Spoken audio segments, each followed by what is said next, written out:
Friends, आज हम topic discuss करेंगे इंटीग्रेशन बाय पार्शियल फ्रैक्शन।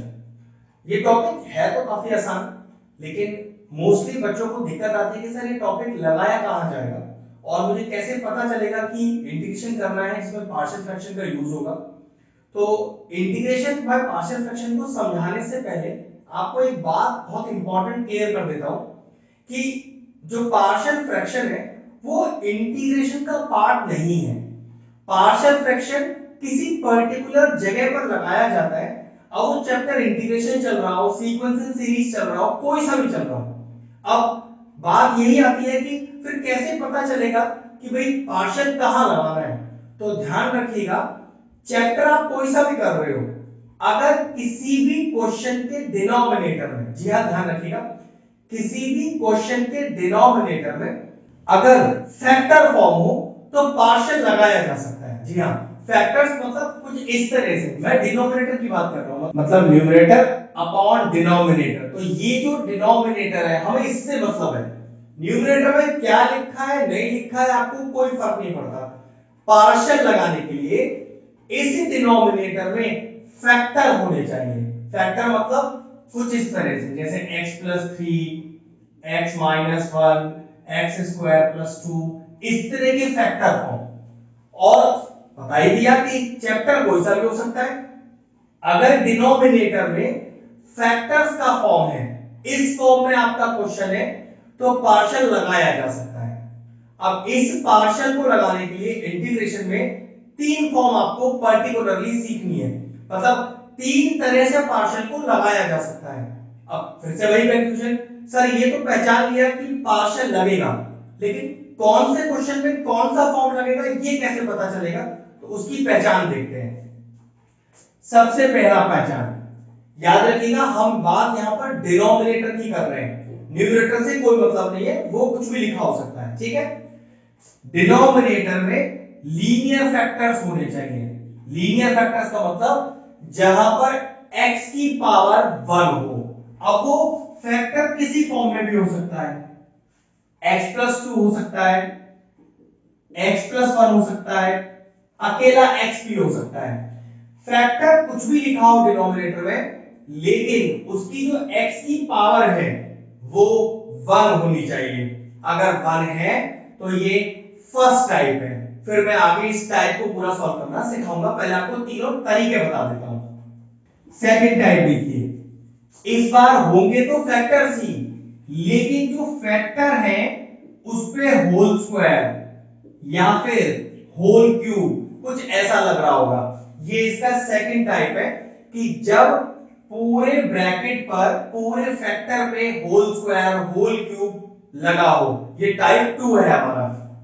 और तीसरा, होंगे फिर से फैक्टर ही, लेकिन इस बार x की पावर में 2 होगा।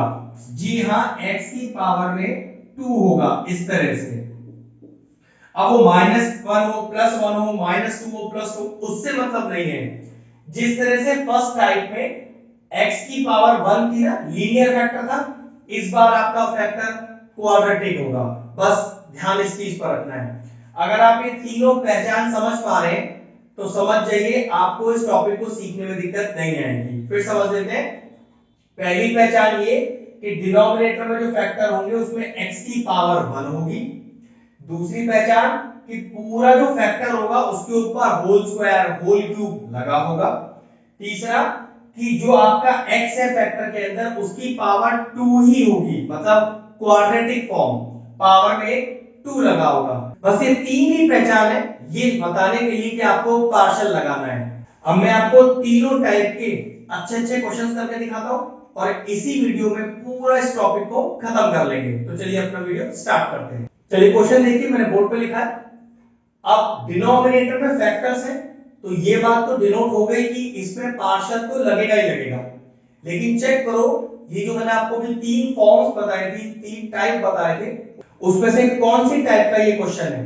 तो चेक करो, x की जो पावर है वो 1 है, लीनियर पावर है। इसका मतलब ये हुआ कि ये फर्स्ट फॉर्म का क्वेश्चन है। क्लियर हो गया। नाउ अभी मैंने आपसे कहा था कि ये जो पार्शियल फ्रैक्शन है ये कोई इंटीग्रेशन का पार्ट नहीं है, इंटीग्रेशन का मेथड नहीं है। इंटीग्रेशन को सॉल्व करने के लिए पार्शियल का यूज किया जाता है। तो जब हम क्वेश्चन में पार्शियल लगा रहे होते हैं तो इंटीग्रेशन का सिंबल और dx नहीं यूज किया जाता, याद रखिएगा इस बात का, ठीक है। 2x minus 1 whole upon x minus 1 x minus 2 x minus 3। पहले तो अपना क्वेश्चन कॉपी किया बिना इंटीग्रेशन का सिंबल और dx लगाए। अब पहली फॉर्म को सॉल्व करने का तरीका क्या होता है, is equal to a upon पहला फैक्टर प्लस b अपॉन दूसरा फैक्टर प्लस c अपॉन तीसरा फैक्टर। मान लीजिए एक फैक्टर और होता तो प्लस d अपॉन चौथा फैक्टर। ये सिंपल सा लॉजिक है। पहली टाइप में अगर आपको पता चलता है कि आपके डिनोमिनेटर में जो फैक्टर्स हैं उसमें x की पावर 1 है तो a अपॉन में पहला फैक्टर रख दीजिए, b अपॉन में दूसरा फैक्टर रख दीजिए, c अपॉन में तीसरा फैक्टर रख दीजिए। एक बात और, इन फैक्टर्स को आप आगे पीछे भी लिख सकते हैं, जरूरी नहीं कि ये इस ऑर्डर में लिखा है तो a b c के नीचे ऑर्डर भी यही होना चाहिए, ऐसा कोई नियम नहीं। पहले x 3 को लिख दो, बाद में x 2 को लिख दो, उससे फर्क नहीं पड़ता। अब अगला स्टेप क्या है, यहां मुझे लेना है एलसीएम। तो इसको तो सिर्फ एज इट इज कॉपी कर दो, कोई काम नहीं है इसका। तो यहां पर ये लीजिए x 1 x 2 x 3। अब एलसीएम अगर लेंगे तो x 1 x 2 x 3 एलसीएम आ जाएगा। फिर भी कुछ बच्चों को डाउट हो कि सर मुझे एलसीएम लेने में बड़ी दिक्कत आती है, मुझसे इस तरह के एलसीएम नहीं लिए जाते। तो बिल्कुल परेशान होने की बात नहीं है, याद रखना यही एलसीएम आएगा जो आप यहां डायरेक्ट लिख सकते हो। हमेशा पार्शियल के तीनों टाइप में ये जो लिखा है यही आपका एलसीएम होगा हमेशा, ठीक है। तो डायरेक्ट लिख दिया x 1 x 2 x 3। क्लियर। अब x 1 में क्या मल्टीप्लाई करूं कि तीनों फैक्टर्स आ जाए, मैं सिंपल एलसीएम ले रहे तो x 1 तो मैच ही हो गया, ये दोनों मल्टीप्लाई करने पड़ेंगे। तो a into x minus 2 into x minus 3, ये मैं बिल्कुल सिंपल एलसीएम ले रहा हूं जैसे हमने छोटी क्लासेस में सीखा है।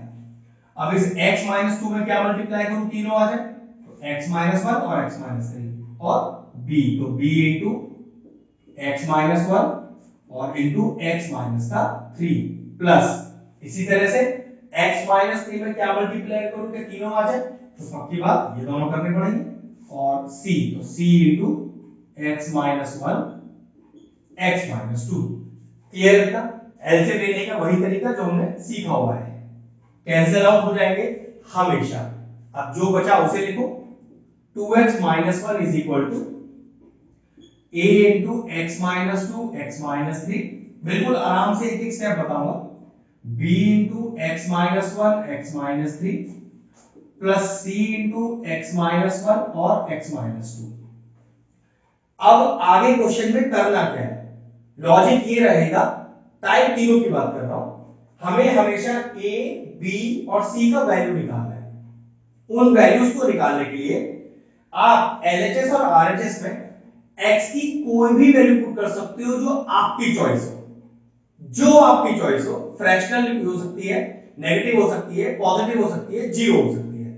लेकिन अगर क्वेश्चन ये पूछा जाए कि सर ऐसी कोई वैल्यू याद हो सकती है जिससे डायरेक्टली एबीसी का वैल्यू आ जाए, तो हाँ जवाब है, इन तीनों फैक्टर्स को एक एक करके जीरो के बराबर रख दो और यहां से जो x का वैल्यू आए वही पुट करो, तो डायरेक्टली a b c तीनों आ जाएंगे। आपको ऐसा नहीं करना तो भाई फिर आप x की जो चाहे वैल्यू रखो, आंसर तब भी आएगा। मेरे तरीके से आंसर एक ही बारी में आ जाएगा, अगर आप तरीका वो यूज नहीं करते हो तो आंसर आने में थोड़ा टाइम लगेगा, ठीक है। तो चलिए सबसे पहले x 1 को जीरो के बराबर रखते हैं। तो x 1 को जीरो के बराबर रखा तो x की वैल्यू 1 पुट कर सकते हैं। तो चलिए x की वैल्यू 1 LHS और RHS दोनों में ही रखेंगे। तो put x is equal to 1। तो देखिए जरा, 2 1 are 2, 2 minus 1 is 1। अब जरा ध्यान से देखिए, a 1 minus 2 is minus 1, 1 minus 3 is minus 2। Check करो, जब मैं 1 यहां पुट करूंगा तो 1 minus 1 0, ये पूरा वैल्यू 0 हो जाएगा। जब मैं यहां 1 पुट करूंगा तो 1 minus 1 0, पूरा वैल्यू 0 हो जाएगा। इसका मतलब डायरेक्टली मेरे पास किसका वैल्यू आ जाएगा, डायरेक्टली मेरे पास वैल्यू आ जाएगा a का। कितना आया देखो, माइनस माइनस प्लस हो गया, तो ये हो गया 2a बराबर 1 और a का वैल्यू आया 1/2। आ गया ना सीधा आंसर। अगर डायरेक्टली इन फैक्टर्स को पुट करते हैं तो a b c का वैल्यू एक ही स्टेप में आ जाएगा। ठीक, चलिए दूसरा फैक्टर 0 के बराबर करते हैं। तो x माइनस 2 को अगर 0 के बराबर करूं तो x का वैल्यू आ जाएगा 2। तो चलिए put x is equal to 2। तो चलिए एलएचएस आंसर दोनों साइड को पुट करिए। 2 टू द 4 माइनस 1 3। चेक करो, जब मैं यहां पर x is equal to 2 put करूंगा तो 2 माइनस 2 0 आ जाएगा, ये पूरा 0 हो गया। चलिए b 2 minus 1 is 1, 2 minus 3 is minus 1। Check करिए 2 माइनस 2 यहां भी 0, फिर c का वैल्यू पूरा 0 हो जाएगा। यहां से 3 is equal to minus b और b का वैल्यू देखो डायरेक्टली फिर आ गया माइनस का 3। नाउ तीसरा फैक्टर 0 के बराबर करते हैं। अगर मैंने x माइनस 3 को 0 के बराबर किया तो x का वैल्यू कितना आ गया 3। चलिए फिर से LHS और RHS में x इज इक्वल टू 3 रखेंगे। कंफर्म है a आ चुका है, b आ चुका है, c का ही नंबर है इस बार। तो 3 टू 6 माइनस 1 5, तो 5 इज इक्वल टू, चेक करिए 3 माइनस 3 पूरा 0 हो जाएगा, 3 माइनस 3 पूरा 0 हो जाएगा, c का वैल्यू आएगा। तो 3 माइनस 1 इज 2 और 3 माइनस 2 इज 1। कितना आ गया 5 इज इक्वल टू 2c और 5 upon 2 is equal to c। तो इस तरह से a b c का वैल्यू आपके पास हमेशा आ जाएगा पहली बारी में, अगर आप ये तीनों फैक्टर्स 0 रखकर x का वैल्यू निकाल लें। कोई और वैल्यू रखना चाहते हैं और वैल्यू रख लें, इतनी जल्दी आंसर नहीं आएगा। या इससे कोई और अलग मेथड यूज करना चाहते हैं वो भी कर सकते हैं, बस याद रखिएगा आंसर जल्दी नहीं आएगा। इससे ज्यादा जल्दी आने का एबीसी का कोई और तरीका नहीं है। अगला स्टेप देखिए। अब नेक्स्ट स्टेप में करना क्या है, ये जो ए बी सी का वैल्यू लाए हैं उसे वापस रखिए और यहाँ इंटीग्रेशन का सिंबल भी लगा लीजिए, क्योंकि मेरा जो मेन काम था इंटीग्रेशन सिंबल हटाकर एबीसी निकालने का, वो तो मेरा काम पूरा हो चुका है। तो इंटीग्रेशन का सिंबल भी लग गया और dx पे लग गया, तो इस तरफ भी लग जाएगा। तो integration of a is 1/2 upon x minus 1 dx plus b is -3, यहाँ डायरेक्टली माइनस लिख लेते हैं, 3 upon x minus 2 dx plus c upon, तो c का value 5/2 plus integration of 5/2 upon x minus 3 dx। अब चेक करने वाली बात ये, यही तो पूरा एग्जैक्ट क्वेश्चन था जो मैं ऐसे स्प्लिट कर चुका हूं। बस अब क्या रह गया, अब तो सिर्फ इंटीग्रेशन करना रह गया। इसे एक प्रॉपर फॉर्मेट में डाल के बस इंटीग्रेशन कर देता हूं। ध्यान से देखिए, इंटीग्रेशन ऑफ 1 अपॉन x minus 3 dx। मेरे ख्याल से तीनों के फॉर्मूले डायरेक्ट होते हैं। 1 अपॉन x का इंटीग्रेशन log x होता है, बस वही मेरे ख्याल से तीनों में लग जाएगा यहाँ पर। तो ये आ गया log मॉड के अंदर x minus 1। अगर इस x माइनस को आगे डिफरेंशिएट करूंगा, जी हाँ डिफरेंशिएट करूंगा तो 1 आएगा। इंटीग्रेशन में उस 1 से डिवाइड किया जाता है, लेकिन 1 से डिवाइड से कोई फर्क तो पड़ेगा नहीं, यही हो गया स्टेप। अगला यहाँ पर भी देखिए वही log ऑफ x minus 2, फिर से x minus 2 को डिफरेंशिएट करूंगा 1 ही आएगा, 1 से डिवाइड किया जाएगा कोई फर्क नहीं पड़ेगा, प्लस 5/2 log x minus 3, क्योंकि 1 अपॉन x का फॉर्मूला ही तो लग रहा है, 1 अपॉन x का इंटीग्रेशन log x होता है। फिर से x minus 3 का डिफरेंशिएशन कीजिए, 1 ही आएगा, 1 से डिवाइड होगा कोई फर्क पड़ेगा नहीं, और लास्ट में प्लस 3। तो ये हमारा फाइनल आंसर आ गया। हमने एक क्वेश्चन सॉल्व किया जिसका डिनोमिनेटर फैक्टर भी फॉर्म में था, हमने पार्शियल लगाया उसका फर्स्ट फॉर्म इसलिए तो इन फैक्टर्स में जो x की पावर है वो 1 है, और ये हमारा आ गया फाइनल आंसर। क्वेश्चन फिनिश हुआ। चलिए नेक्स्ट क्वेश्चन मैंने बोर्ड पे लिख दिया है। अब क्वेश्चन का डिनोमिनेटर चेक करो, फैक्टर है और फैक्टर में देखो x की पावर 1 है, तो ये तो कंफर्म है कि फर्स्ट फॉर्म का ही क्वेश्चन है। लेकिन देखो इस क्वेश्चन में थोड़ा सा ट्विस्ट है, जो हमने इंटीग्रेशन करते समय सीखा होगा। क्या ट्विस्ट है, नियम ये कहता है कि जब आप इंटीग्रेशन करो, जो डिनोमिनेटर का डिग्री है वो न्यूमरेटर से बड़ी होनी चाहिए। जी हाँ, एक टाइप भी है हमारा इंटीग्रेशन के अंदर, degree of the denominator is always greater than the numerator. ना ही तो डिग्री डिनोमिनेटर का न्यूमरेटर से छोटा हो सकता है और ना ही बराबर हो सकता है, डिग्री ऑफ द डिनोमिनेटर को बड़ा ही होना पड़ेगा। अब जरा ध्यान से देखो, अगर मैं डिनोमिनेटर मल्टीप्लाई करूं तो x into x is x square, नीचे का डिनोमिनेटर का डिग्री 2 ही आएगा जबकि न्यूमरेटर का डिग्री 3 है। इसका मतलब पहले ऊपर का डिग्री छोटा किया जाएगा डिवाइड करके, उसके बाद इसमें पार्शियल लगेगा। किसी बच्चे ने बिना डिग्री छोटी किए इसमें पार्शियल लगा दिया तो याद रखिएगा आपको 0 मिल जाएगा, कंसेप्ट गलत होने की वजह से। इंटीग्रेशन किया ही तब जा सकता है जब degree of the denominator is greater than the numerator, ना ही बराबर ना ही छोटी, हमेशा डिनोमिनेटर की डिग्री बड़ी होनी चाहिए न्यूमरेटर से। तो चलिए सबसे पहले क्या करते हैं, डिवाइड। अब डिवाइड के लिए पहले इसे मल्टीप्लाई करके एक्सप्रेशन बनाना पड़ेगा, उसके बाद x क्यूब डिवाइड होगा। चलिए देखते हैं। तो उसको मल्टीप्लाई करने पहले कितना आएगा, ये आएगा आपके पास x स्क्वायर माइनस का 2x माइनस का x और प्लस का 2, मतलब x स्क्वायर माइनस का 3x प्लस का 2, ये आ गया आपका डिनोमिनेटर। और x क्यूब अपॉन, ये कुछ इस तरह से लिखा हुआ है x cube upon x square minus का 3x प्लस का 2। अब सिंपल जैसे लॉन्ग डिवीजन सीखा है हमने 9th में 10th में, बिल्कुल उसी तरह से करेंगे। चलिए तो x स्क्वायर में कितना मल्टीप्लाई करें, x क्यूब आ जाए तो पक्की बात x मल्टीप्लाई करना पड़ेगा, फिर माइनस 3x को x से करें तो minus 3x into x is minus का 3x स्क्वायर, और प्लस 2 को x से करें तो ये आ जाएगा प्लस का 2x। चलिए अब साइन चेंज करें नीचे के, तो ये माइनस ये प्लस और ये माइनस, ये तो कैंसिल आउट हो गया, कितना बचा 3x स्क्वायर और ये कितना बचा 2x। x स्क्वायर में कितना मल्टीप्लाई करूं, 3x स्क्वायर आ जाए तो ये हो गया मेरे पास प्लस का 3, तो x square into 3 is 3x square. आगे देखिए माइनस का 3x into plus 3 is minus का 9x, सिंपल लॉन्ग डिवीजन कर रहे हैं, और प्लस का 2 into 3 इज प्लस 6। ये कितना आ गया चेक करिए, ये साइन चेंज हुआ, ये कैंसिल आउट हो गया, ये आ गया 7x और माइनस का 6। अब लिखने का तरीका क्या होता है, लिखने का तरीका होता है इंटीग्रेशन ऑफ, ध्यान रखिएगा सबसे पहले लिखा जाता है इसको जिसको बोलते हैं question plus reminder upon divider, और ये जो डिवाइडर है वो तो यही फैक्टर का फॉर्म था, इसे वापस फैक्टर का फॉर्म में लिख लेते हैं इस तरह से। चेक करें, अब आप चेक कर सकते हो, अगर इन दोनों फैक्टर्स को मल्टीप्लाई करो तो देखो x की पावर कितनी आएगी 2, तो नीचे की डिनोमिनेटर की डिग्री 2 हो गई, जबकि देखो ऊपर डिनोमिनेटर की डिग्री कितनी है 1।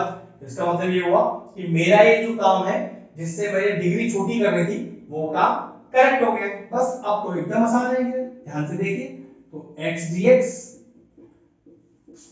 3 बाहर 1 dx plus integration of 7x - 6 whole upon x - 1 x - 2 और dx।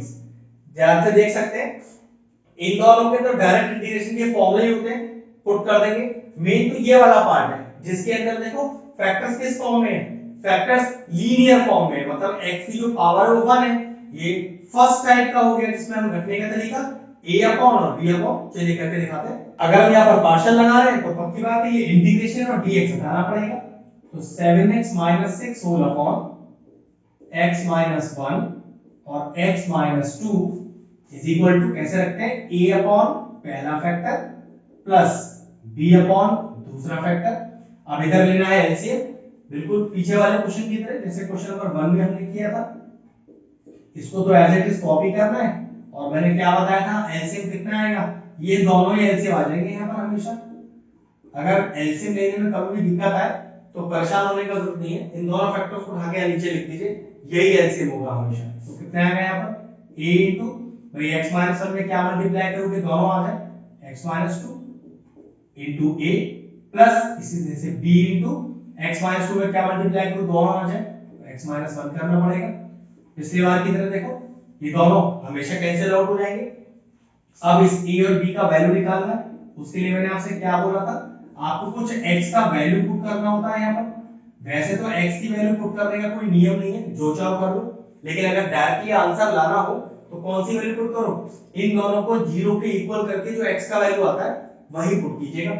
जरा x - 1 को 0 के इक्वल कीजिए, 1 आएगा तो पुट कर दीजिए x = 1 LHS RHS दोनों में। तो देखो 7 × 7 7 - 6 is 1 अब देखो यहाँ पुट करो 1 माइनस 1 0, ये तो चला गया, डायरेक्टली a का वैल्यू निकलेगा यहाँ से 1 माइनस 2 इज माइनस 1, तो what is the value of a का वैल्यू आ गया माइनस 1। चलिए इसको 0 पे लीजिए, तो x माइनस 2 इक्वल टू 0, तो x की वैल्यू क्या पुट करना है अगर आपको, तो पुट करना है, पुट कीजिए एलएचएस आरएचएस में 7 to the 14, 14 minus 6 is 8, 2 minus 2 0, 8 हो गया, b का वैल्यू डायरेक्ट आएगा 2 माइनस 1 इज 1, तो b का वैल्यू कितना आ गया, b का वैल्यू 8 आ गया। a और b दोनों आ चुका है, बस सीधा यहीं रखेंगे इसको। देखो जरा किस तरह से, तो i is equal to integration of x dx, integration सभी का एक साथ करेंगे, क्योंकि अगर आपने एक इंटीग्रेशन कर दिया और एक छोड़ दिया तो फिर वो प्लस c1 प्लस c2 अलग अलग लगाने पड़ते हैं सबके लिए, तो वो थोड़ा सा दिक्कत वाला चीज है। चाहो तो कर सकते हो, ऐसा कोई प्रॉब्लम नहीं है। अब देखो कैसे रखना है यहाँ पर, ये पूरा जो एक्सप्रेशन है वो ये है जिसमें a और b का वैल्यू निकाल चुका हूं, तो a अपॉन x माइनस 1 मतलब माइनस 1 अपॉन x माइनस 1 और dx plus b upon plus integration of 8 upon x minus 2 और dx। चारों इंटीग्रेशन मेरे बिल्कुल तैयार है, इंटीग्रेट कर देते हैं सीधा। तो i is equal to x का integration x square upon 2, formula कौन सा लगाया, x की पावर n का, फार्मूला क्या होता है x की power n plus 1 upon n plus 1, वही लगाया, प्लस 3। अब 1 को लिख सकते हो x की पावर 0 और लगा सकते हो x की पावर n का फॉर्मूला, तो 1 का इंटीग्रेशन कितना आ जाएगा, x आ जाएगा, ये माइनस बाहर कर लो, 1 अपॉन x माइनस 1 का integration log of x minus 1, इस x माइनस 1 का फिर से डेरिवेटिव कीजिए, 1 आएगा डिवाइडेड बाय 1, फर्क नहीं पड़ेगा आंसर में कोई, प्लस 8 बाहर कीजिए, फिर 1 अपॉन x माइनस 2, फॉर्मूला तो वही होता है log ऑफ x माइनस 2, फिर इस x माइनस 2 का डेरिवेटिव कीजिए, 1 आएगा डिवाइड भी जाएगा 1, कोई फर्क नहीं डालेगा, और प्लस c, ये लीजिए क्वेश्चन सॉल्व हो गया। ध्यान बस ये रखना था इस क्वेश्चन में, सिंपल क्वेश्चन था, बस जो डिनोमिनेटर था उसका जो डिग्री है वो न्यूमरेटर की डिग्री से बड़ा होना चाहिए, बस क्वेश्चन फिनिश हो गया। चलिए नेक्स्ट क्वेश्चन मैंने बोर्ड पर लिख दिया है। अब क्वेश्चन में फैक्टर है, ये बात तो कंफर्म हो गया कि पार्शियल लगेगा ही लगेगा। अगर हम क्वेश्चन को देख के ये बोले कि सर ये टाइप 1 का क्वेश्चन तो नहीं दिखा, क्योंकि देखिए यहाँ पर जो x की पावर है वो तो 2 है, और आपने कहा था जो तीसरा टाइप है जहां पर x की पावर क्वाड्रेटिक होती है उससे ये होगा, तो जवाब हाँ है। आप चाहे तो थर्ड टाइप से इस क्वेश्चन को कर सकते हैं, लेकिन याद रखिए अगर आपने इस क्वेश्चन को थर्ड टाइप से किया तो ये कम से कम आपका 20 मिनट ले लेगा, काफी लेंथी हो जाएगा, बड़ा हो जाएगा। लेकिन ऐसा भी कोई तरीका हो सकता है, क्या हम इसको फर्स्ट टाइप में चेंज कर सकते हैं? वैसे आपको मैं बताऊं हर क्वेश्चन में लॉजिक तो नहीं चलता, लेकिन जिसमें चल सकता है आपको लगाना है, क्योंकि ये क्वेश्चन मात्र 10 मिनट का है जिसमें 20 मिनट का टाइम ना खर्च हो जाएगा आपका। देखो क्या, अब क्वेश्चन दिखने में तो लग रहा है ये टाइप 3 है जिसमें x की पावर 2 है, मतलब क्वाड्रेटिक पावर है डिनोमिनेटर में, लेकिन जरा ध्यान से देखना, अगर मैं इस x स्क्वायर को t लेट ले लूं, ध्यान से देखिएगा, तो कितना डेरिवेटिव आएगा 2x dx बराबर dt। अब ये 2x dx चेक करो कहीं पूरा मैच तो नहीं हो रहा, 2x dx बिल्कुल मैच हो रहा है, तो सब्स्टिट्यूशन मेथड लगाया मैंने इंटीग्रेशन का, और देखो इस क्वेश्चन को मैंने क्या बनाया, 1 upon t plus 1 t plus 2 और dt। अब ये क्वेश्चन इस फॉर्म से इस फॉर्म में आ गया, अभी भी क्वेश्चन में फैक्टर्स ही हैं, लेकिन अब चेक करो जो डिनोमिनेटर में आपका वेरिएबल है t, उसका पावर कितना रह गया 1, और अगर यहाँ t की पावर 1 हो गई है तो पक्की बात ये लीनियर फॉर्म बन गई, टाइप 1 बन गया, हमारा समय बच गया, क्वेश्चन जल्दी हो जाएगा।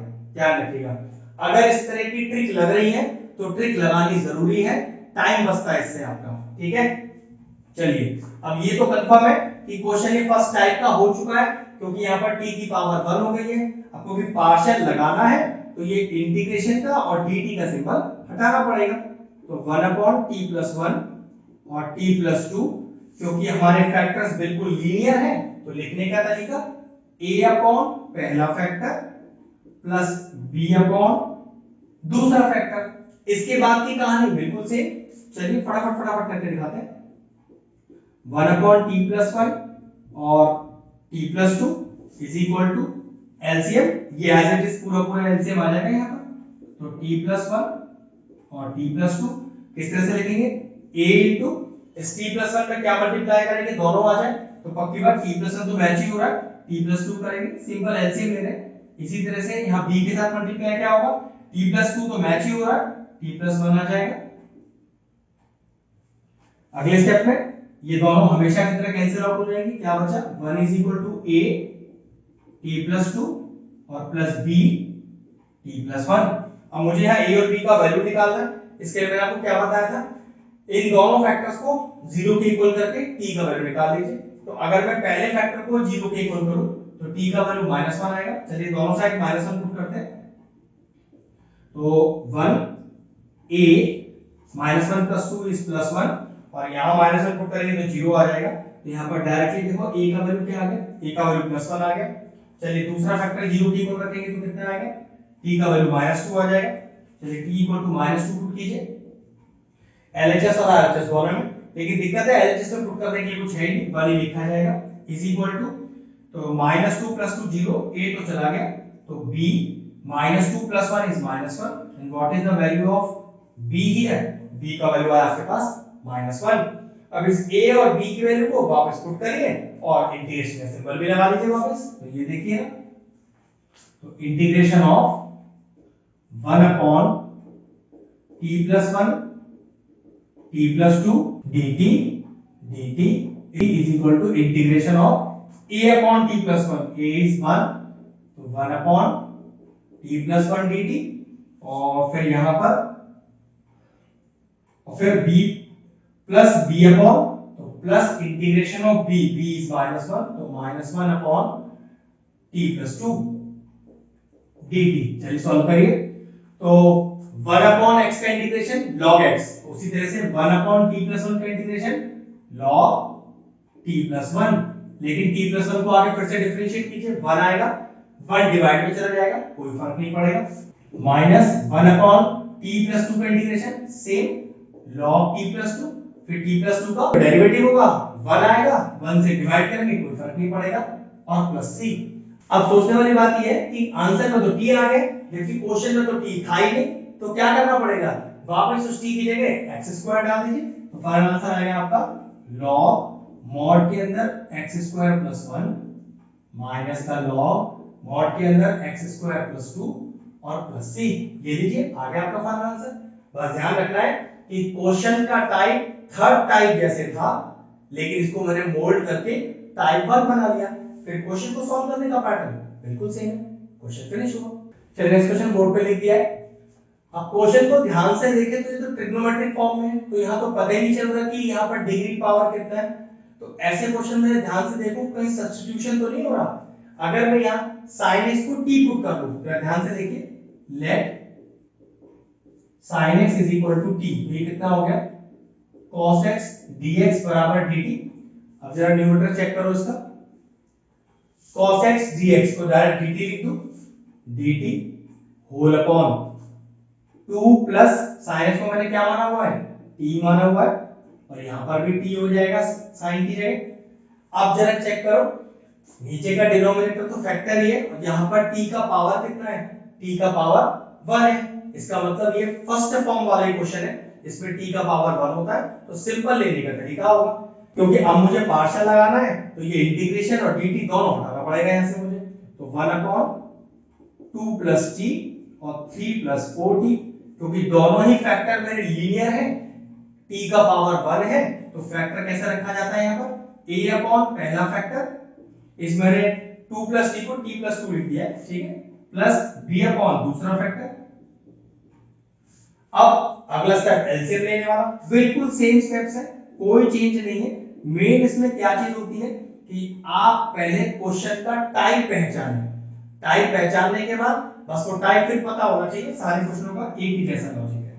फिर एलसीएम बता ही दिया, देखना आता है तो बहुत अच्छी बात है, वरना एलसीएम क्या होगा, हमेशा ये दोनों टर्म उठा के यहां रख दीजिए, ठीक है। तो a इनटू कितना आएगा 4t प्लस 3, अब तो हमने क्वेश्चन कर लिए, क्लियर हो ही गया होगा एलसीएम कैसे लेना है, b इनटू कितना आएगा t प्लस 2, ये दोनों हमेशा कैंसिल आउट होंगे, बचा हुआ से फटाफट से लिख दो। अब करना क्या है, अब a और b का वैल्यू ढूंढना है, जिसमें क्या करेंगे, हमें t का वैल्यू अपनी तरफ से इंसर्ट करना पड़ेगा। मैंने क्या कहा था कि आप कोई भी वैल्यू पुट कर सकते हो, लेकिन अगर इन दोनों को जीरो रखकर टी का वैल्यू निकालो तो एक ही स्टेप में आंसर आ जाता है। तो ठीक है, पहली वैल्यू रखते हैं, तो t + 2 को जीरो रखो तो t = -2 आएगा, तो putting -2 on both the side. तो इधर तो 1 लिखा है, यहां तो t में कुछ पुट करने के लिए है ही नहीं, क्या बचेगा देखो a * ये हो गया -2 किया तो -8 + 3। अब चेक करो, -2 + 0 = 0, ये वाला पार्ट हो गया, कितना आ गया, ये आ गया -5, और a का वैल्यू कितना आया आपके पास, a का पहला वैल्यू आया -1/5। अब जरा इसे 0 को इक्वल करो और चेक करो यहां से t का वैल्यू क्या आएगा, तो यहां से t का वैल्यू आ रहा है -3/4। तो ठीक है, फिर से LHS और RHS में दोनों में t का वैल्यू आएगी, तो यहां तो कुछ डालने के लिए है नहीं, 1 = चेक करो, अगर मैं यहां t की जगह -3/4 डालूंगा तो यहां 0 हो जाएगा, 0 से मल्टीप्लाई 0, तो सिर्फ b का वैल्यू निकल के आएगा, तो b * -3/4, इस t की जगह -3/4 डाल दिया, +2, ये लीजिए +2, तो एलसीएम लेते हैं, कितना आ गया 4, तो -3 और 1 4 * 4 4 2 8, ये कितना आ गया b * 5/4, तो ये आ गया मल्टीप्लाई करके, क्रॉस मल्टीप्लाई करके b = 4/5। बस मेन पार्ट a और b का वैल्यू निकालना होता है, वो तो आ गया। सब इंटीग्रेशन का सिंबल लगा लीजिए, तो dt ये वाला स्टेप ही तो है, ये बस इंटीग्रेशन के साथ सॉल्व हो जाएगा, 2 + t और 3 + 4t = a का वैल्यू तो पता है, -1/5 अपॉन t + 2 और dt प्लस b कितना है 4/5 अपॉन 4t + 3 और dt। नेक्स्ट स्टेप देखिए, तो -1/5 तो बाहर और 1/t + 2 का इंटीग्रेशन log t, मतलब log t + 2, ठीक है। फिर से t + 2 का डेरिवेटिव करो, 1 आएगा, 1 से डिवाइड करोगे कोई फर्क नहीं पड़ेगा, प्लस 4/5, फिर 1/4t + 3, इंटीग्रेशन तो वही होगा log 4t + 3। लेकिन अगर इस बार आप 4t + 3 का डेरिवेटिव करोगे तो कितना आएगा, चेक करो, अगर आप d/dt करते हो 4t + 3 का, तो 4 कांस्टेंट बाहर हो गया, t का डेरिवेटिव 1 प्लस 3 कांस्टेंट है, अकेला लिखा डेरिवेटिव 0, तो इस बार डेरिवेटिव करके 4 आ गया, तो 4 से इस बार यहां पर इसको डिवाइड किया जाएगा, क्योंकि यहां पर डेरिवेटिव करके 1 आया था तो कोई फर्क नहीं पड़ा था, 1 नीचे लिखो या मत लिखो, लेकिन यहां डेरिवेटिव करके 4 आया तो अपॉन में 4 आएगा।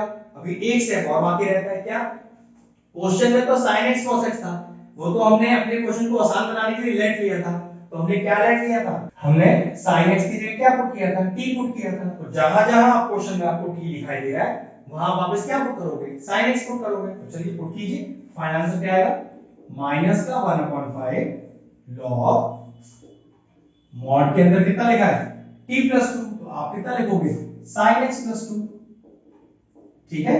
फिर प्लस का 4/5, और देखो डिवाइड में भी एक 4 है, डिवाइड में 4 देखो ऐसे तो लिखा जाएगा डिवाइड में 1/4, ये हो गया log 4t + 3, log 4 sin x + 3 + c, ये 4 से 4 कैंसिल भी कर दो और फाइनल आंसर लिख दो, तो -1/5 log sin x + 2 और प्लस का 1/5 log 4 sin x + 3 + c, ये लीजिए हो गया टाइप पूरा कंप्लीट। अब फर्स्ट टाइप में कोई भी ऐसा क्वेश्चन नहीं बचा है जिसमें कहीं कोई ट्विस्ट एंड टर्न हो, मैंने आपको टाइप 1 के सारे तरीके से क्वेश्चन करके दिखा दिए हैं, अच्छे से इसकी प्रैक्टिस कीजिए टाइप 1 की, अब आपको इस पर दिक्कत नहीं आना चाहिए। स्टार्ट करते हैं टाइप 2, चलिए टाइप 2 का पहला क्वेश्चन लेते हैं।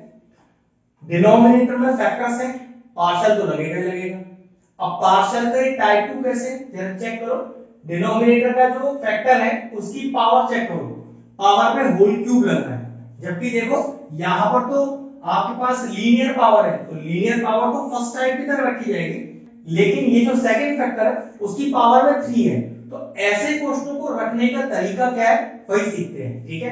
पहले वही नियम, पार्शियल लगा रहे तो ये इंटीग्रेशन और ये dx का सिंबल हटाइए, तो x² अपॉन x - 1 का होल क्यूब और x + 1, तो सबसे पहले क्या करो, ये जो लीनियर फैक्टर है जिसकी पावर 1 है x की, उसे a अपॉन करके रख दो, बिल्कुल टाइप 1 की तरह, टाइप 2 सिर्फ इस वाले तरीके में लगेगा। तो कैसे रखा जाता है, ध्यान से देखिए। 3 पावर है ना, तो पहले 1 पावर रखी जाएगी, फिर 2 पावर रखी जाएगी, फिर 3 पावर रखी जाएगी। जी हाँ, तो b अपॉन पहली पावर प्लस c अपॉन दूसरी पावर, मतलब x माइनस 1 पहली पावर, फिर x माइनस 1 का होल स्क्वायर दूसरी पावर, और फिर d अपॉन x माइनस 1 का होल क्यूब। इस टाइप में फायदा क्या है कि इन क्वेश्चनों में कोई ट्विस्ट नहीं आ सकता। बस आपको ये देखना है कि यहाँ पावर में 2 3 4 हो, तो बस इस पैटर्न में रख दीजिए, क्वेश्चन सॉल्व कर दीजिए। जैसे फर्स्ट वाले टाइप में 2-3 ट्विस्ट एंड टर्न थे कि वहां पर आपको सब्स्टिट्यूशन हो सकता है, ये सब चीजें, ये इस टाइप में कभी नहीं आती है। ठीक है, अब क्वेश्चन का लॉजिक सॉल्व करने का बिल्कुल सेम। चलिए एलसीएम लेंगे। तो क्वेश्चन मैंने आपको पहले ही बता दिया कि अगर आपको एलसीएम लेना नहीं आ रहा हो, आपको ऐसा लग रहा हो सर इतने बड़े में एलसीएम क्या लेंगे, समझ ही नहीं आ रहा, तो टेंशन का जरूरत ही नहीं है, यही एलसीएम आएगा, कंफर्म है। ठीक है, तो ये कितना आ गया, x माइनस 1 का होल क्यूब और x प्लस 1। तो एलसीएम लेने की तो दिक्कत खत्म हो गई। अब x प्लस 1 में क्या मल्टीप्लाई करें कि ये दोनों टर्म आ जाए, तो a इंटू एक्स प्लस 1 तो मैच ही हो गए, x माइनस 1 का होल क्यूब, तो b इंटू x माइनस 1 में क्या मल्टीप्लाई करें कि दोनों आ जाए, तो एक तो x माइनस 1 का होल स्क्वायर मल्टीप्लाई करना पड़ेगा, क्योंकि एक x माइनस 1 तो है ही, और एक x माइनस 1 का होल स्क्वायर मल्टीप्लाई कर दो तो x माइनस 1 का होल क्यूब आ जाएगा, और into x plus 1। Simple LCM ले रहा हूं, कुछ नया नहीं बता रहा ये, प्लस c इनटू अब x माइनस 1 का होल स्क्वायर, तो क्या मल्टीप्लाई करें कि दोनों आ जाए, एक x माइनस 1 करना पड़ेगा और एक x प्लस 1 करना पड़ेगा, d इनटू x माइनस 1 के होल क्यूब में क्या मल्टीप्लाई करें कि दोनों आ जाए, तो ये तो पूरा पूरा मैच हो गया, तो सिर्फ x प्लस 1 करना पड़ेगा। ठीक, पीछे वाले क्वेश्चन की तरह करना है, कैंसिल आउट हो गया, पहले भी हुआ था। अब जो बचा उसे लिखो, फटाफट इसे कॉपी कर दो, फिर बताऊंगा कि इस बार आपके पास a b c d चारों वैल्यूज को निकालने का क्या लॉजिक है। लॉजिक तो वही यूज करने वाले हैं जो हमने पिछली बार किया था, लेकिन पिछली बार बड़े आसानी से आपकी abc की वैल्यू आ जाती है, इस बार abcd की वैल्यू इतनी आसानी से नहीं आएगी, क्यों पता चलेगा। इन्हीं फैक्टर्स को जीरो के इक्वल रखेंगे। तो देखो पहला फैक्टर क्या है, पहला फैक्टर है मेरे पास x प्लस 1, तो x प्लस 1 को जीरो रखो, तो x is equal to minus 1 आ जाएगा, माइनस 1 पुट करो पूरे एलएचएस और आरएचएस में, तो माइनस 1 का स्क्वायर इज 1। अब जरा चेक करो, minus 1 plus 1 zero, minus 1 plus 1 zero, minus 1 plus 1 zero, directly a का वैल्यू आएगा, तो माइनस 1 इज माइनस 2 का होल क्यूब, तो 1 is equal to a, minus 2 का होल क्यूब इज माइनस 8, और a का वैल्यू आपके पास आराम से आ गया माइनस का 1/8। दूसरा फैक्टर x माइनस 1 जीरो के बराबर है, तो प्लस 1 पुट करेंगे, तो चलिए x is equal to 1 put करते हैं, तो 1 का square is 1, 1 minus 1 is 0, 1 minus 1 is 0, 1 minus 1 is 0, directly d का वैल्यू आ जाएगा यहां से, तो d इंटू 1 प्लस 1 इज 2, और d का वैल्यू आ गया आराम से 1/2। अब जरा चेक करो, तीसरा और चौथा फैक्टर तो यही वाला है, होल स्क्वायर और होल क्यूब भी तो लग रहा है, लेकिन x की वैल्यू तो यहां से 1 ही आएगी ना। ये आपसे मैं कह रहा था कि डायरेक्टली इस बार आपको चारों वैल्यूज नहीं मिलेंगी, तो दो वैल्यू तो मिल गई, क्योंकि तीसरा फैक्टर अगर रखोगे तो x इज इक्वल टू 1 ही तो रखोगे, जो आप ऑलरेडी यहां पर रख चुके हो। अब आपको अपनी तरफ से कोई और वैल्यू पुट करनी पड़ेगी, किसकी वैल्यू निकालने के लिए, b और c की, जो इतनी आसानी से अब नहीं आएंगी। तो नियम वही, कौन सी वैल्यू पुट करूं, तो चॉइस है भाई, कोई सी भी कर लो, लेकिन अगर फिर भी अगर आसान कोई वैल्यू चूज करें, तो भाई सबसे आसान वैल्यू कौन सी होती है, जीरो होती है ना, वही पुट करके देखते हैं, ज्यादा आसान रहेगा। चलिए, तो यहाँ जीरो आ गया, a इंटू, तो ये जीरो माइनस 1 का होल क्यूब, तो माइनस 1 का whole cube is minus 1, plus b, zero minus 1 का होल स्क्वायर इज 1, और 0 plus 1 is 1, plus c, 0 minus 1 is minus 1, और 0 plus 1 is 1, plus d, 0 plus 1 is 1।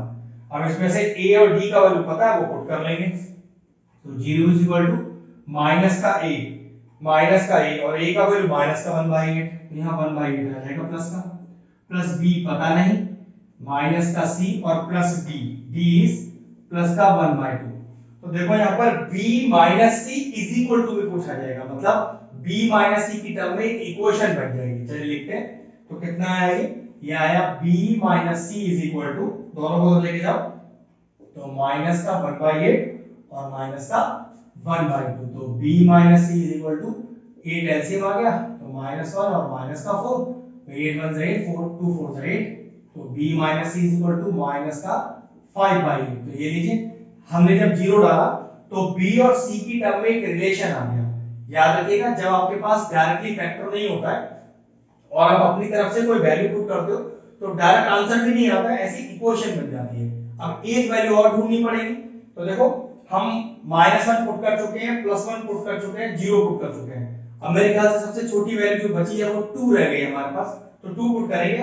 फिर 2 put करते हैं, तो 2 का square is 4 is equal to a, 2 minus 1 is 1, 1 का 1 plus b, फिर 2 minus 1 is 1, 1 का स्क्वायर इज 1, 2 plus 1 is 3, फिर प्लस c, 2 minus 1 is 1 और 2 plus 1 is 3 plus d, 2 plus 1 is 3, कितना आ गया 4 is equal to a का वैल्यू हम निकाल चुके हैं, माइनस का 1/8 प्लस 3b, फिर प्लस 3c और प्लस 3d, लेकिन d का वैल्यू 1/2 है, तो यहाँ प्लस का 3/2 हो जाएगा।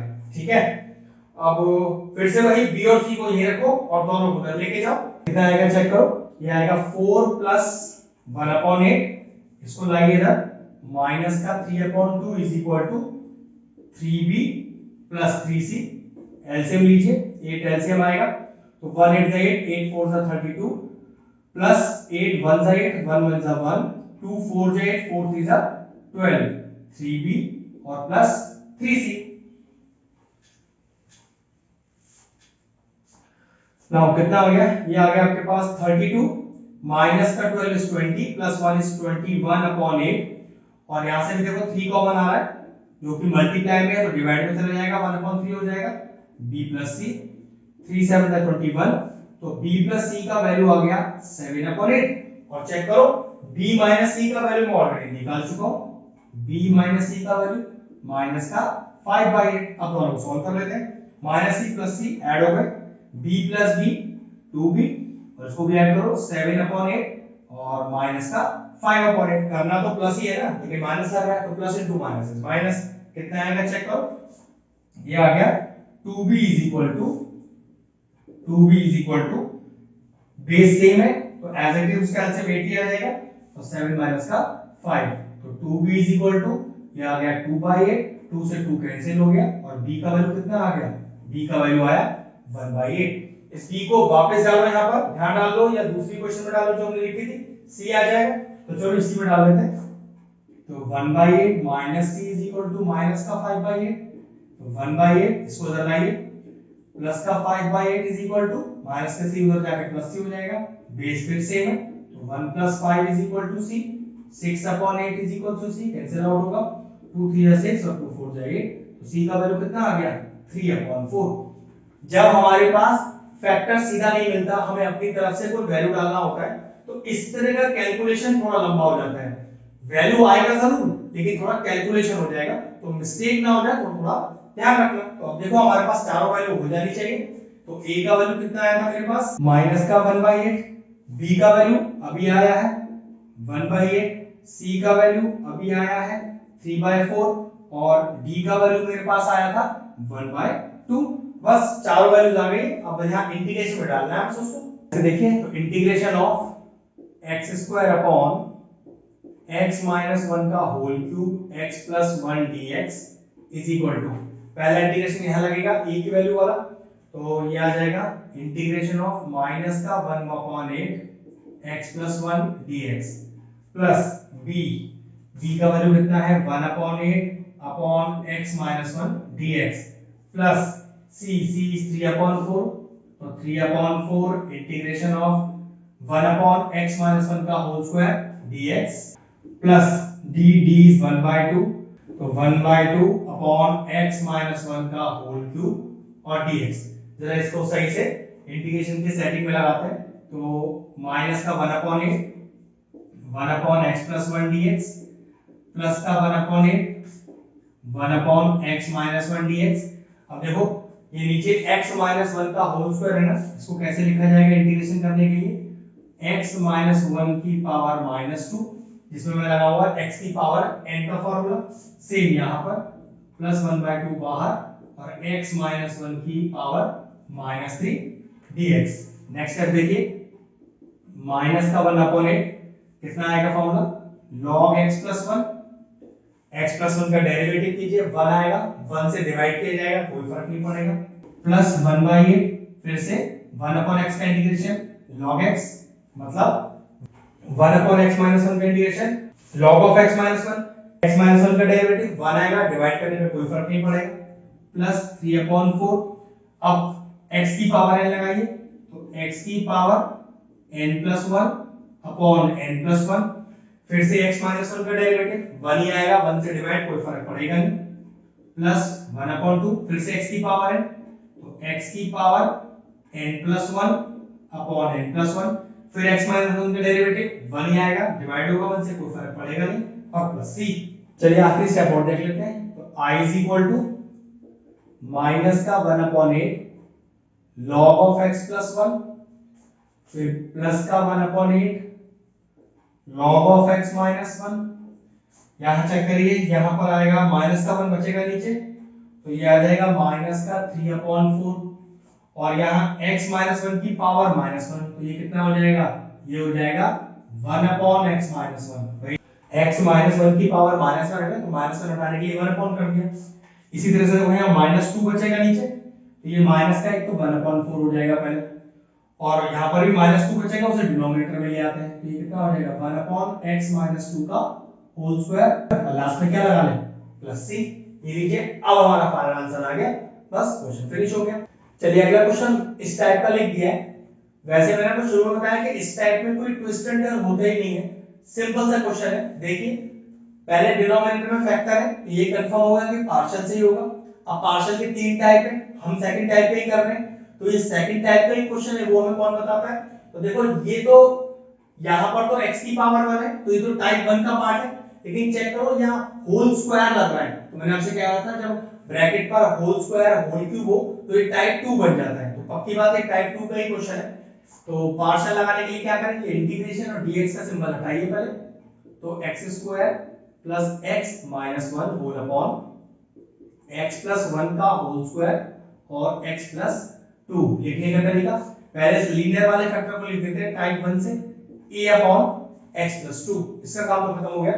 अब यहाँ पर पावर में 2 है, तो कैसे बताया था, पहले सिंगल पावर रखी जाएगी, फिर डबल पावर रखी जाएगी, तो b अपॉन पहले सिंगल पावर रखो, तो x प्लस 1 की पावर 1 प्लस c अपॉन, अब दूसरी पावर रखो x प्लस 1 का होल स्क्वायर, ये लीजिए रख लिया। अब इसके बाद क्वेश्चन बिल्कुल सेम है जैसे हमने पीछे किया, क्या सबसे पहले एलसीएम लेना है, तो एलसीएम लेने के लिए पहले इसको सिंपल कॉपी करना है।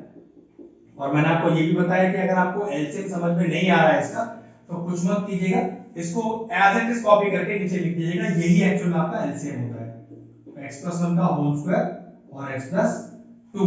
नेक्स्ट स्टेप देखिए, x प्लस 2 में क्या मल्टीप्लाई करोगे, पूरा टर्म आ जाए, तो ये तो ऑलरेडी मैच ही हो गया, बस x प्लस 1 का होल स्क्वायर करना पड़ेगा इनटू a प्लस तो b इनटू, अब x प्लस 1 में क्या मल्टीप्लाई करूं, दोनों आ जाए, तो एक x प्लस 1 तो मैच हो ही रहा है, एक x प्लस 1 करना पड़ेगा, एक x प्लस 2 करना पड़ेगा,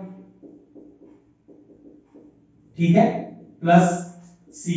अब x प्लस 1 के होल स्क्वायर में क्या मल्टीप्लाई करोगे, क्या आ जाए, तो ये तो पूरा पूरा ही मैच हो गया, तो पक्की बात x प्लस 2 करना पड़ेगा, ये लीजिए x प्लस 2 आ गया। हमेशा की तरह ये हमेशा कैंसिल आउट हो जाएंगे, क्या बचा वो लिखते हैं, तो हमारे पास ये बच गया, फटाफट कॉपी कर लेते हैं इसको, plus b into x plus 1 x plus 2 plus c into x plus 2।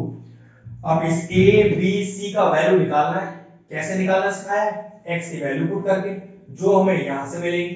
तो चलिए पहली वैल्यू पुट करते हैं, फिर से x प्लस 2 को 0 पुट करो, तो x इक्वल टू -2 आ जाएगा, -2 पूरे LHS RHS में पुट करो, तो देखिए -2 का square is 4, -2 -1 is equal to a, -2 plus 1 is -1 का होल स्क्वायर इज 1, -2 + 2 0, -2 + 2 0, तो यहाँ से डायरेक्टली a का वैल्यू आएगा 4 - 3 is 1 is equal to a, तो डायरेक्टली a का वैल्यू कितना आ गया 1 आ गया।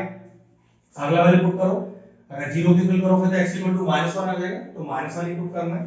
तो चलिए x इज इक्वल टू -1, तो -1 का स्क्वायर इज 1, फिर यहाँ -1, यहाँ भी -1 इज इक्वल टू -1 + 1 0, ये पूरा चला गया, -1 + 1 0, ये पूरा चला गया, ये वैल्यू आएगा c का, तो -1 + 2 इज +1, ये कट गया, तो -1 इज इक्वल टू c, तो ये लीजिए c का वैल्यू आ गया।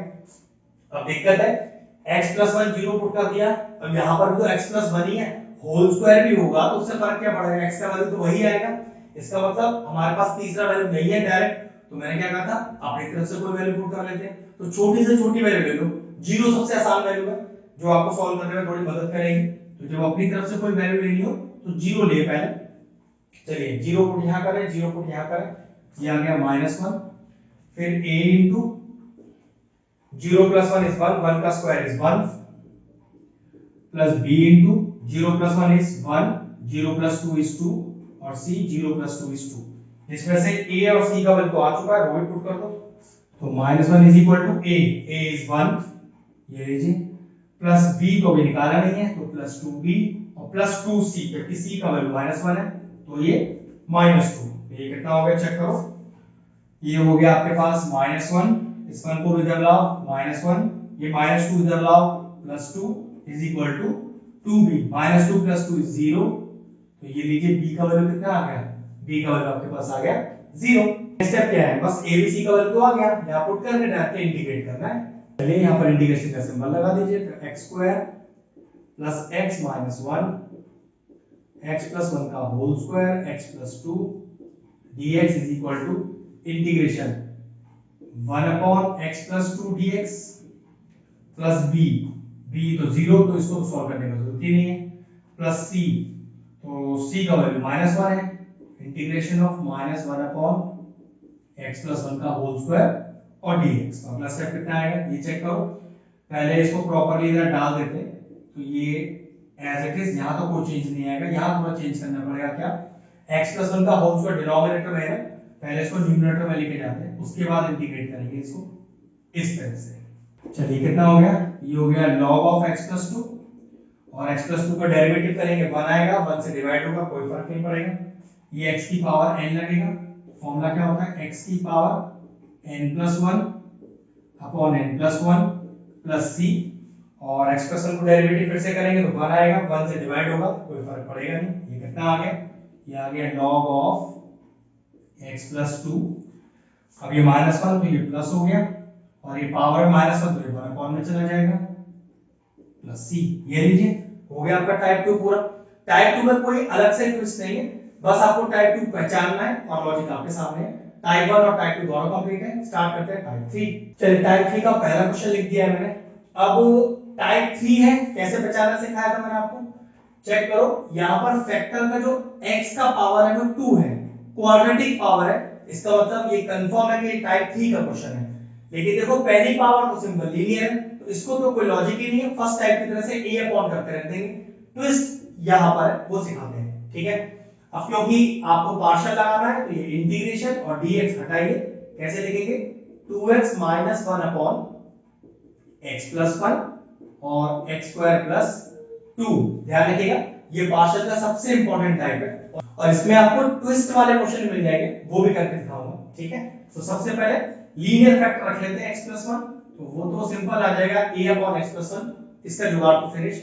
मेन यहां पर है जब आपके पास x की पावर 2 हो, मतलब क्वाड्रेटिक पावर हो, तो यहां पर ऊपर रखते क्या है, एक साथ दो वैल्यूज रखते हैं, वो किस तरह से bx + c, ध्यान से देखिएगा bx + c अपॉन x² + 2, क्योंकि यहां x की दो वैल्यू आएंगे ना, तो दो b और c एक साथ रख दिया जाएगा।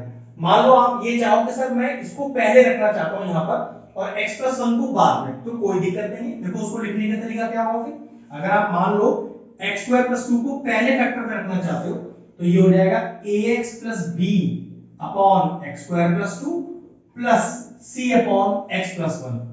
ये बात मैंने आपको पहले बताया था फैक्टर को आगे पीछे रखने का कोई लॉजिक नहीं है।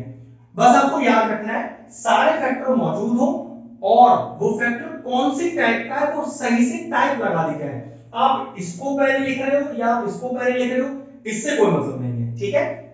तो क्या लॉजिक था, अगर x की पावर में 2 हो और आप उसको यहां रख रहे हो तो दो वैल्यूज एक साथ लेनी पड़ेगी। a तो आप ले चुके, तो b और c लिखने का तरीका bx + c upon x square plus 2।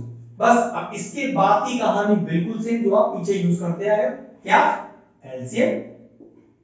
चलिए एलसीएम लेंगे तो x + 1 x स्क्वायर प्लस 2 कितना आएगा एलसीएम, अभी बताया था। अगर समझ में ना आए क्या एलसीएम लेना तो इन दोनों को उठा के यहाँ रख दीजिए, यही एलसीएम होता है आपका यहाँ पर। तो x + 1 और x स्क्वायर प्लस 2, तो a इंटू x + 1 में क्या मल्टीप्लाई करेंगे, दोनों आ जाए तो पक्की बात x स्क्वायर प्लस 2 करना पड़ेगा, प्लस bx + c तो आएगा ही आएगा ये वाला मल्टीप्लाई में, और x स्क्वायर प्लस 2 में क्या मल्टीप्लाई करें, दोनों आ जाए x + 1।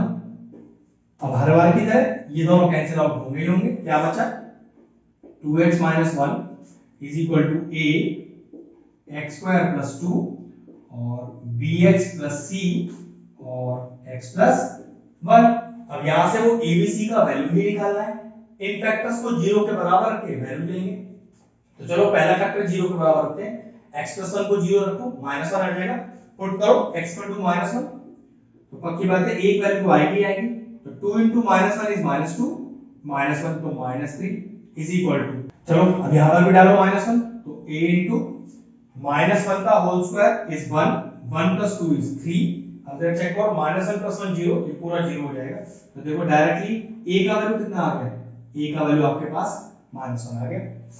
अब अगर मैं इसको 0 रखता भी हूं तो देखो बात नहीं बन रही है, क्यों, चेक करो जरा ध्यान से देखो, x स्क्वायर इक्वल टू -2 और ये तो कुछ इस तरह का आ जाएगा √-, और ये बात तो हमें पता है कि भाई रूट के अंदर नेगेटिव साइन तो एक नॉन रियल क्वांटिटी है जिसका कोई एग्जिस्टेंस ही नहीं होता है। 11th क्लास में हमने चैप्टर पढ़ा था कॉम्प्लेक्स नंबर, ये तो वो चीज है। तो यहाँ इससे तो कोई हमारा मतलब ही नहीं है, मतलब हमें और बची दोनों वैल्यूज निकालने के लिए अपनी तरफ से ही x की कोई वैल्यू पुट करनी पड़ेगी, जैसे हमने सेकंड टाइप में किया था। तो फिर कौन सी वैल्यू ले, फिर मैंने आपसे क्या कहा था, आसान वैल्यू से स्टार्ट करेंगे। चलो 0 ले लेते हैं, 1 भी ले सकते हैं, वैसे लेना पड़ेगा 1 भी क्योंकि दो वैल्यूज निकालनी है अभी। तो चलो x में 0 डालते हैं, तो 0 हो गया, तो यहाँ आ गया -1 इज इक्वल टू a, ये 0 हो गया +2 तो 2 आ जाएगा यहाँ पर, फिर प्लस b * 0 is 0 तो c बचेगा और 0 + 1 is 1, तो ये हो जाएगा -1 is equal to 2a + c। a का वैल्यू मैं निकाल चुका हूँ, a का वैल्यू निकाल चुका हूँ, डायरेक्ट डालो उसके अंदर, तो ये रहेगा -2 + c, ये -1 + 2 इज इक्वल टू c, और c का वैल्यू कितना आ गया, c का वैल्यू आ गया 1, दो वैल्यूज को आ गए। चलिए तीसरी वैल्यू 1 ही डाल लेते हैं, सबसे आसान वैल्यू 1 ही बची है हमारे पास, तो 2 * 1 = 2 -1 is 1 तो 1 आ गया इज इक्वल टू a, ठीक है। नाउ 1 का स्क्वायर इज 1 + 2 is 3, फिर प्लस bx, x का वैल्यू तो 1 डाल रहे हैं तो ये b + c आ जाएगा, b + c और 1 + 1 is 2। यहां से दो वैल्यू निकाल चुके हैं, a भी निकाल चुके हैं, c भी निकाल चुके हैं, चलो डालते हैं। तो पहले प्रॉपर्ली लिख लें जरा, तो 1 is equal to 3a plus 2b और प्लस का 2c, तो 1 is equal to 3 into a का वैल्यू -1 है और c का वैल्यू चेक करो 1 है, तो यहां से b निकल आएगा वैसे आराम से, ठीक है, c का वैल्यू 1 है, ठीक है। तो हो गया 1 is equal to -3 plus 2b और प्लस 2, ये जो कितना आ गया -3 + 2 is -1, -1 इधर आके हो गया +1, ठीक है। तो 2 = 2b और यहां से b का वैल्यू कितना आ गया, b का वैल्यू आ गया 1। तीनों वैल्यू अपने पास मौजूद है, a भी आ गया, b भी आ गया, c भी आ गया, बस अपने यहां वैल्यू पुट करके इंटीग्रेट करना है। चलिए इंटीग्रेशन का सिंबल लगाते हैं, 2x - 1 अपॉन x + 1 और x स्क्वायर + 2 dx is equal to a is -1 integration of -1 अपॉन x + 1 dx plus integration of bx + c, b is 1 तो 1x हो गया plus c, c is again 1 अपॉन x स्क्वायर + 2 dx। अब वैसे मैं पहले इसको सेपरेट करूंगा, तो जरा पहले इसको मैं इस तरह से लिख लूं, ठीक है, बाद में करूंगा इंटीग्रेट एक साथ। Plus x upon x square plus 2 और dx और plus 1 upon x square plus 2 dx। अब मैं क्या करता हूं, इसको मानता हूं I1, इसको मानता हूं I2 और इसको मानता हूं I3। तीनों को अलग अलग मानने का फायदा अभी आपको दिख जाएगा। चलिए सबसे पहले I1 सॉल्व करते हैं। तो कितना है इंटीग्रेशन, ये है -1 अपॉन एक्स प्लस 1 dx। तो यहाँ तो कोई लॉजिक है ही नहीं, माइनस तो बाहर हो गया और 1 अपॉन एक्स प्लस 1 का integration log of x plus 1, फिर x प्लस 1 का डेरिवेटिव करें, डेरिवेटिव करके 1 आएगा, 1 से डिवाइड होगा, कोई फर्क पड़ेगा नहीं, और प्लस का c1। तो ये तो एकदम इजीली आ गया। चलिए I2 करते हैं। तो I2 कितना है, ये है integration of x upon x square plus 2।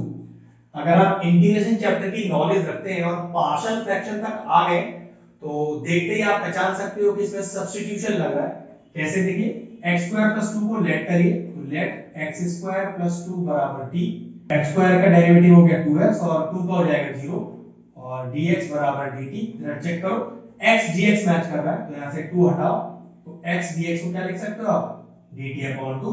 ये सिंपल मैं क्या कर रहा हूं, सब्स्टिट्यूशन मेथड से इंटीग्रेशन कर रहा हूं।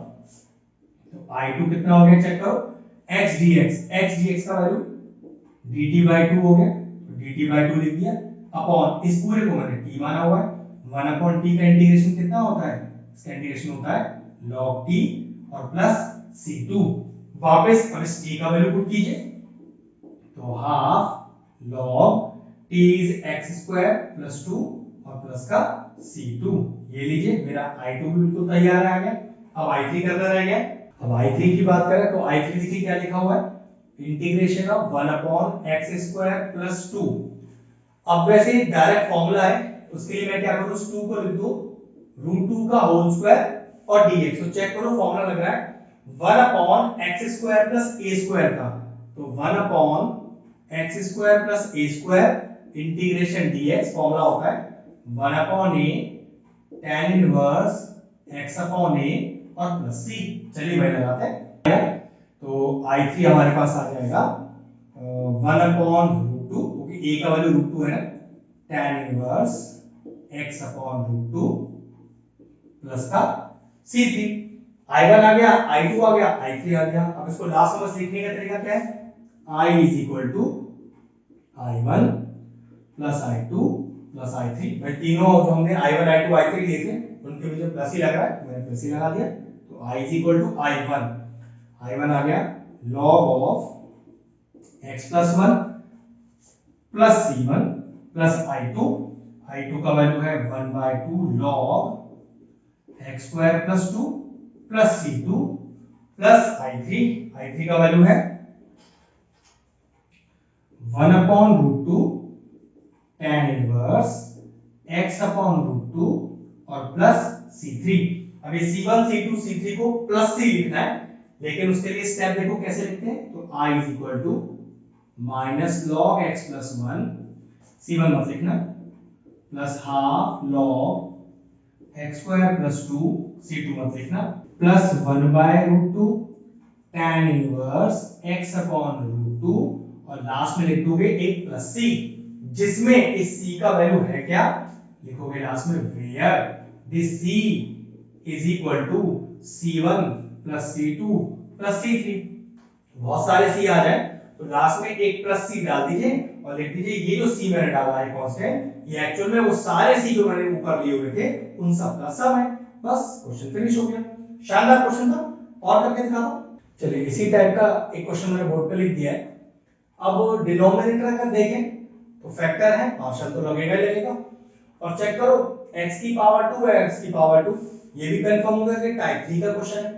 लेकिन अगर ध्यान से देखें तो पहला x का पावर 2 है तो ax प्लस b अपॉन लिखना पड़ेगा, और दूसरा भी x का पावर 2 है तो प्लस cx अपॉन d, मतलब a b c d चार वैल्यूज तक जाएगा। इस क्वेश्चन में छोटा सा लॉजिक है। लॉजिक क्या, अगर आपको ऐसे एक्स स्क्वायर ऊपर भी दिखाई दे, ध्यान से देखिएगा, ये लॉजिक आप तभी लगा सकते हो। एक्स स्क्वायर नीचे तो दिख गया, कोई टेंशन ही नहीं है, लेकिन वो एक्स स्क्वायर आपको न्यूमरेटर में भी दिखाई दे तो दो एक छोटा सा ट्विस्ट है हमारे पास। क्या, पहले तो इस क्वेश्चन को बिना इंटीग्रेशन और dx लगा कर लिखिए, तभी इस लॉजिक को आप लगा सकते हो। देखो क्या, एक बहुत ही अच्छा क्वेश्चन है। ठीक, मैंने क्या किया, अपनी सहूलियत के लिए थोड़ी देर के लिए एक्स स्क्वायर को टी लेट ले लिया, लेकिन याद रखना ये तभी टी लेट ले सकते हो जब ऊपर भी एक्स स्क्वायर हो, क्योंकि कोई डिफरेंशिएट तो करना नहीं है। तो ऐसा लिख दिया क्या, इसको चेक करो,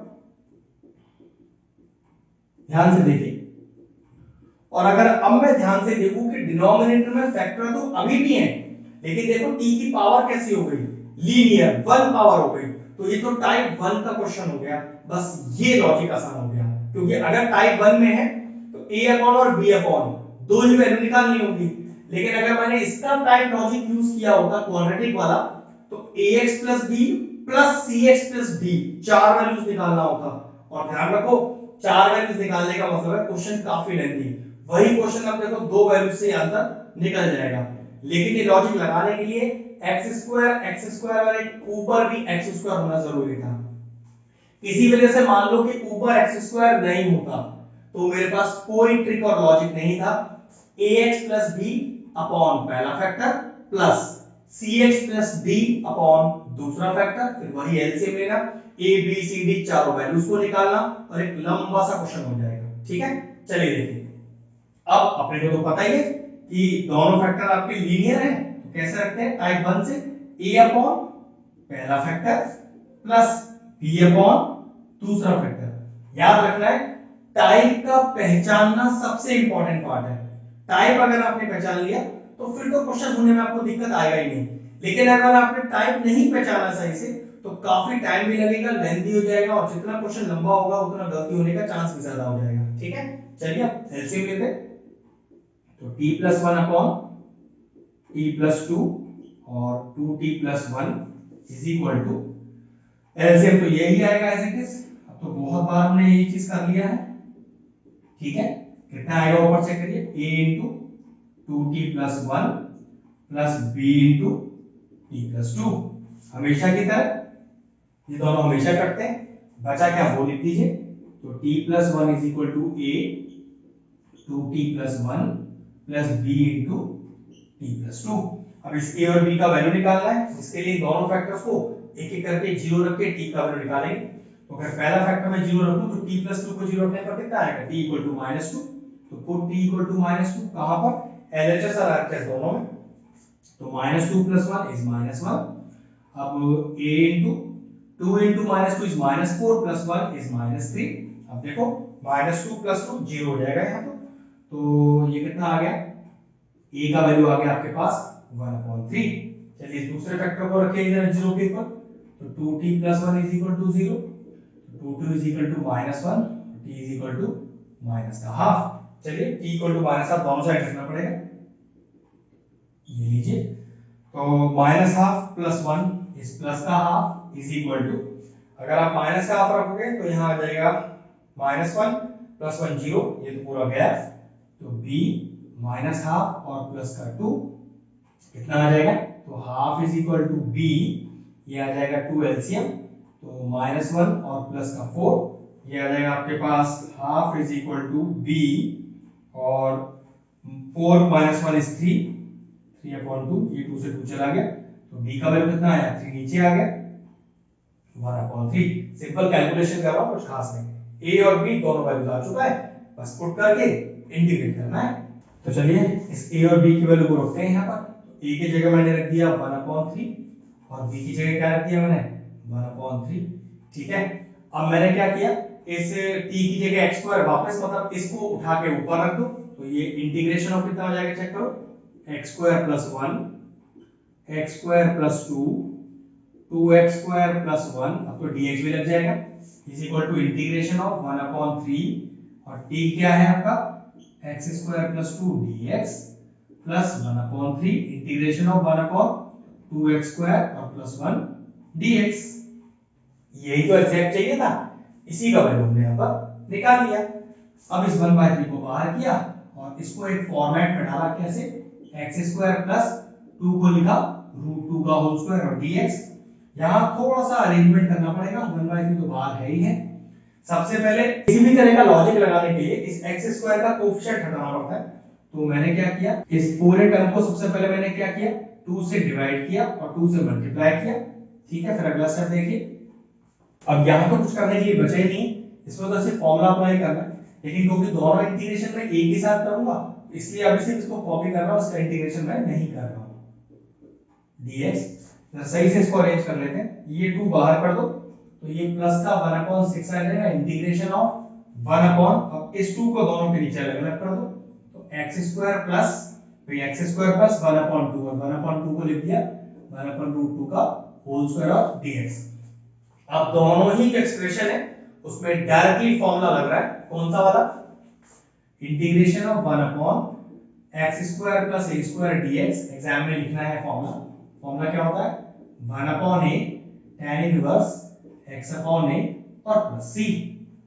चलिए दोनों में फॉर्मूला लगाते हैं वाला, तो 1/3 ये हो गया आपका 1/a तो 1/√2 tan inverse x upon a, तो tan इनवर्स x अपॉन√2 प्लस इसका जो c है वो एक साथ ही दोनों को इंटीग्रेशन करके c लगा देंगे और 1/6 ब्रैकेट में फिर 1/a तो 1/1/√2 तो √2 ऊपर चला जाएगा, tan inverse x upon a तो x अपॉन 1/√2 फिर √2 ऊपर चला जाएगा और प्लस का लास्ट में c, जो दोनों का इंटीग्रेशन हमने किया ही इसलिए था एक साथ, जिससे कि c1 c2 का झंझट ना पड़े, लास्ट में डायरेक्टली c लिखते हैं। अब इसको थोड़ा सा सही से रीअरेंज कर लेते हैं, 1/3√2 tan इनवर्स x अपॉन√2 और ये हो गया plus √2/6 tan inverse √2x plus का c। बस आ गया आपका फाइनल आंसर। लॉजिक एकदम क्लियर था। अच्छे से इन तीनों टाइप की प्रैक्टिस करना। सबसे इंपॉर्टेंट टाइप तो वैसे आपका टाइप 3 है, क्योंकि इसमें ट्विस्ट काफी सारे आए थे जो मैंने बताया, लेकिन जैसे जैसे आप इनकी अच्छे से प्रैक्टिस करोगे फिर आपको इनसे क्वेश्चन में दिक्कत नहीं आना चाहिए। मेरी तरफ से तीनों टाइप के परफेक्ट तरीके मैंने आपको सिखा दिए, आपको डाउट अब होना नहीं चाहिए। इस वीडियो को अच्छे से देखें, एक एक कांसेप्ट इसका सीखें और फिर अपनी एनसीईआरटी या आपके पास जो भी रेफरेंस बुक है उससे ट्राई करें। डाउट मेरे ख्याल से आपको आना नहीं चाहिए। एक एक चीज परफेक्टली सीखें। वीडियो अपना फिनिश करते हैं। Good luck to all the students.